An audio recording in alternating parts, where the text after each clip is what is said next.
بسم الله الرحمن الرحیم. عبدالخالق حسین خانی هستم از چینل گل تایم. امروز بحث آموزشی ما که هست بخش اساسی یک کامپیوتر می باشه که خودمون کامن کروم یا CMD گفته میتونیم.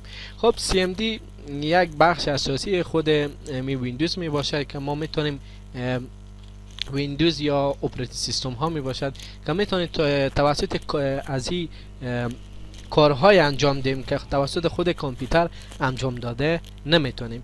و انشالله این بحث آموزشی به صورت کامل به شما ارائه خواهیم کرد که به هر کدام به صورت قسمت برای شما در داخل خود چینل میگذارم، شما میتونیم ببینیم. پیش از شروع ویدیو برین داخل کانال ما روی گزینه سابسکرایب کلیک کنیم و سپس روی گزینه هال کلیک کنیم تا اولین کسانی باشیم تا ویدیوهای ما را میبینه. خب امروز ما چند روش برای باز کردن خود CMD برای شما آموزش میدیم که ما با چند روش میتونیم انجام دیم باز کنیم CMD.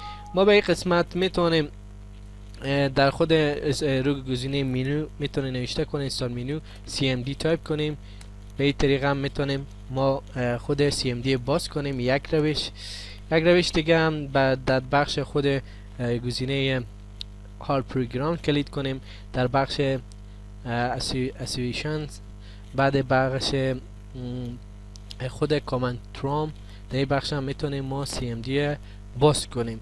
و روش دیگه هم که ما میتونیم در این قسمت انجام دیم داخل خود درایو سی خو میتونیم تایپ کنیم CMD تایپ کنیم تا امو برنامه‌ای که داخل از هست به نام CMD و داخل برای ما نمایش ده و از این طریق هم ما میتونیم CMD باز کنیم که در این قسمت ما اگه کلیک کنیم میبینیم که CMD باز شد.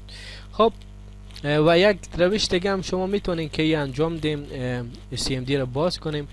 شما توسط از این میتونیم کارهایی را انجام دیم که توسط خود کامپیوتر انجام داده نمیتونیم. به طریقه دیگه از این میتونیم طریقه شورتکت بخش شورتکت برین کلیک کنیم روی گزینه نیو بخش شورتکت در این قسمت و در این قسمت محل خود می CMD را شما تعیین کنیم و در این قسمت سیو کنیم که با شورتکت کردن ایجاد از او بر روی صفحه دسکتاپ ظاهر شه.